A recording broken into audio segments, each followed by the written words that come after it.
Okay.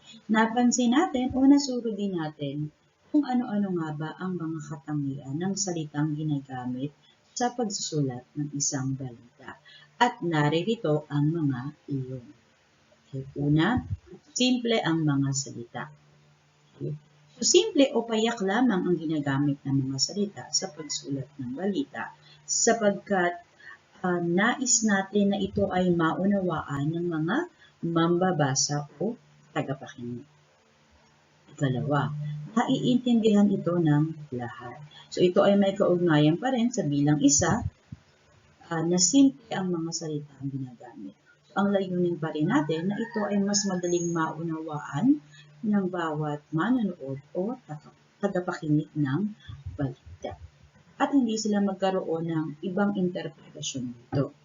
At panghuli, akma ang pagkakagamit ng akda. So napakahalaga rin na tama ang mga salitang gagamitin ng manunulat ng balita. So mahalaga na siya ay maalam pagdating sa paksang kanyang iniuulat. Okay? So dahil nga ang isang balita ay nakabase sa katotohanan, so dapat lamang na makatotohanan din at tama ang mga salitang kanyang gagamitin sa pag-uulat. Pero ano nga ba ang balita? So, ang balita ay anumang pangyayaring hindi karaniwang ulat na nakapagbibigay impormasyon at nagsisilbing libangan ng mga mambabasa, tagapakinig at tagapanood. Okay? So, kapag sinabi po nating balita, katulad ng sabi dito, hindi karaniwang ulat. Okay? So, ipaghalimbawa natin ang ating pagkain ng almusal, umaga, almusal, tanghalian, hapunan. So, hindi po natin maibibilang yun na balita sapagkat hindi yun, sapagkat ang mga iyon, ang pagkain, umaga, tanghali, gabi ay karaniwan. So, sabi natin kapag balita, ito ay hindi ang karaniwang ulat. So, naglalayon din ito na libangin ang mga mambabasa at ang pinakamahalaga nitong layunin ay magbigay ng impormasyon. So, gaya ng ating tinalakay kanina, ang mga katangian ng mga salitang ginagamit sa pagsulat ng balita ay ang tatlong ito. Kailangan ito ay simple, naiintindihan ng lahat, at syempre, akma ang pagkakagamit ng may akda. Tingnan naman natin ang mga katangiang dapat taglayin ng balita. Ano-ano ba yung mga dapat meron ito? Okay. So, dyan. So, unang-una, syempre, dapat natumpak at batay sa katotohanan. Dahil nga ito ay balita, dapat ito ay totoo. Okay. So, kung inyong matatandaan, isa sa mga tagline ng GMA7, balitang totoo. Okay. So, kasi kapag sinabi nating balita, dapat base lamang sa tunay na pangyayari. Okay. Kaya nga sabi natin, di ba?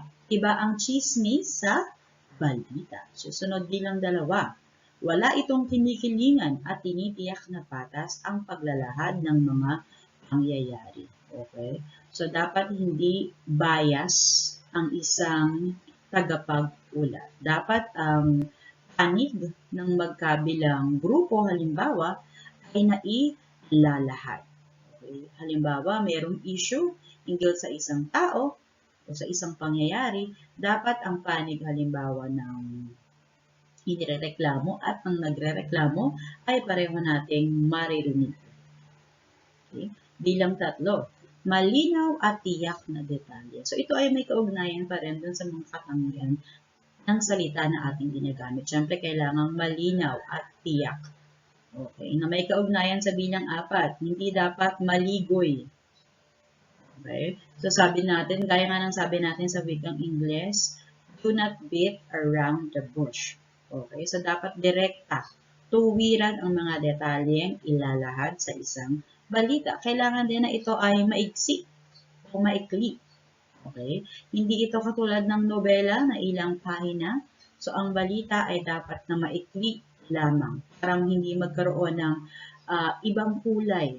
Okay? Ang balitang inilalahad. At panghuli, okay, na isa rin sa pinakamahalagang ikonsidera sa paggawa ng balita, dapat ito ay sumasagot sa mga tanong na ano, sino, saan, kailan, bakit, at paano. O ito yung tinatawag din nating 5 W's plus H sa journalism para sa mga kumuha ng journalism class noong kanilang elementarya. At maging ngayong high school, meron tayong journalism na tinatawag. Okay. So, bakit kailangang sagutin ang lahat ng yan?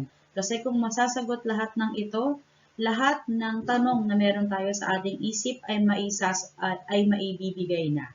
Okay? So, ano? Ano yung nangyari? Sino? Sino yung mga kasangkot? Saan? Saan naganap ang balita? Kailan ito nangyari? Bakit ito nangyari? At papaano ito naganap? Okay, so yan po ang mga katangiang dapat aglayin ng isang balita. Dumako naman tayo sa mga datos na kailangan sa paglikha ng ulat balita. So ano ba yung mga kailangan natin para tayo ay makagawa ng isang balita? Okay, so unang-una, syempre kailangan nating pag-aralan at suriing mabuti ang mga nakalat na datos sa susurating balita. Okay, so tignan natin.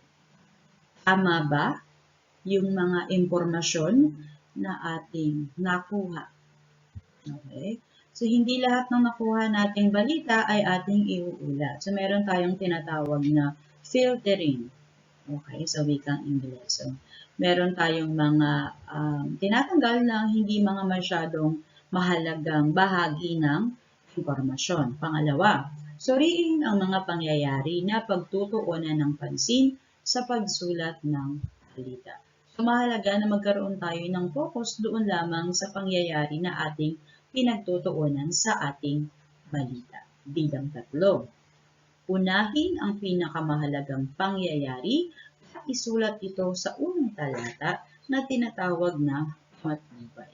Ginagamit dito ang tinatawag na 5 W's plus H sa pagsulat ng patnubay. Okay, muli, unahin daw ang pinakamahalagang pangyayari. Okay, so dito pumapasok yung kaninang ating tinalakay, nakatangian ng isang balita. Okay, so ano yung mga dapat aglayin? So nandyan yung 5 W's, yan yung what, when, where, why, who, okay, at yung how. Okay, gaya ng sinabi natin, pawang mahalagang balita lamang ang ating dapat isama. Okay, susunod, iwasang magsimula sa pamatnubay na si o sina o kaya sa pagsulat ng balita sa panahon o poon. Nagagamit lamang ito kapag talagang mahalaga sa balita. So, huwag na huwag daw tayong magsisimula sa si o sina. Okay? O kaya sa pagsulat ng balita sa panahon o poon. Okay, so kalimitan kasi natin ginagamit sa pagsisimula ng balita ay mga pandiwa. Okay, bagamat depende pa rin ito sa tagapaglikha ng balita. Susunod, iwasang magbigay ng sariling opinyon sa balita, bagkos kailangan maging objektibo sa paglalahad ng mga pangyayari. So, hindi dapat tayo nagbibigay ng sariling opinion.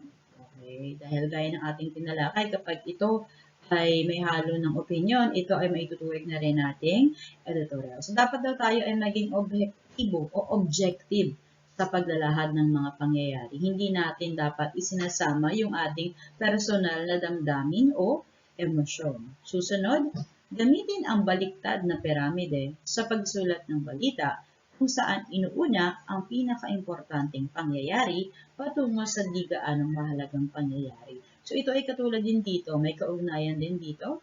Okay? So, 5 W's plus H. So, ito yung tinatawag na inverted pyramid sa English. So, inverted pyramid kasi nasa tuktok yung pinakamahalaga. Okay? At papaliit. Okay? Dahil dun sa maliit na bahagi, doon natin tatalakayin na yung hindi gaanong mahalagang pangyayari. Okay?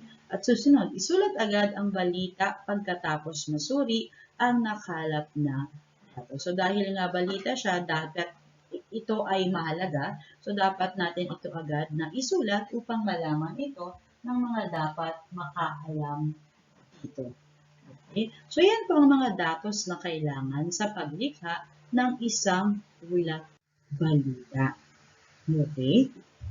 Kung meron po kayong mga katanungan, ay mangyaring i-komento lamang ito sa ating comment section. So ngayon naman, alamin natin ang inyong mga natutuhan. So bumuo ng sariling ulat balita batay sa kasalukuyang sitwasyong kinahaharap ng ating bansa. Isaalang-alang ang kawastuhan ng mga datos na ilalapat sa paglikha at pagbuo ng sariling ulat balita. Gawing gabay ang mga pamantayan sa ibaba, pagkatapos ay isulat ito sa kwaderno. So, naririto po. So, gawin nating gabay ang sumusunod ng mga tanong sa paglikha ng ating ulat balita. So, tayo ay magiging mga reporter sa pagkakataong ito. So, pwede nating isaalang-alang, ano ba yung balitang ilalahad mo? So, isipin mo muna, ano ba yung ibabalita mo? Anong paksa? Yan ba ay tungkol sa COVID-19? Yan ba ay tungkol sa pag-aaral sa kasalukuyang panahon? Ikalawa, sino ang aking kakapanayamin o hihinga ng tulong? Okay? So kung merong mga kasangkot, halimbawa kung tungkol yan sa bagong normal na pagkatuto, sino-sino ba yung mga kakapanayamin mo? So syempre kabilang din halimbawa yung mga mag-aaral. So pwede rin yung mga magulang, pwede rin ang mga guro. Okay? Susunod, saan ko ito maaaring makuha? So, dapat tayo ay maging mapanuri din sa ating pagkukuhanan ng impormasyon o yung ating magiging referensya.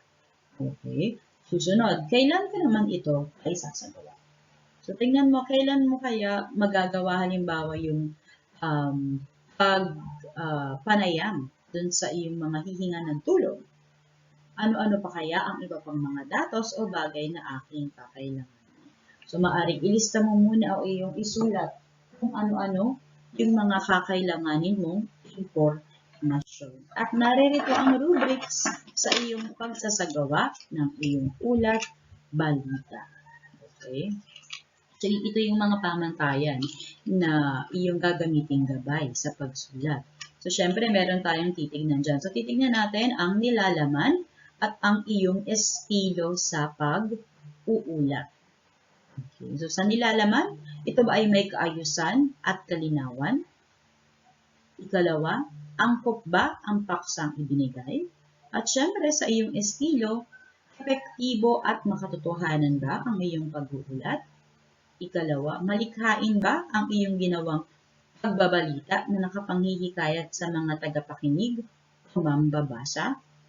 Ang pinakamataas po na maaari mong makuha ay 4. Ang pinakamababa naman ay 1.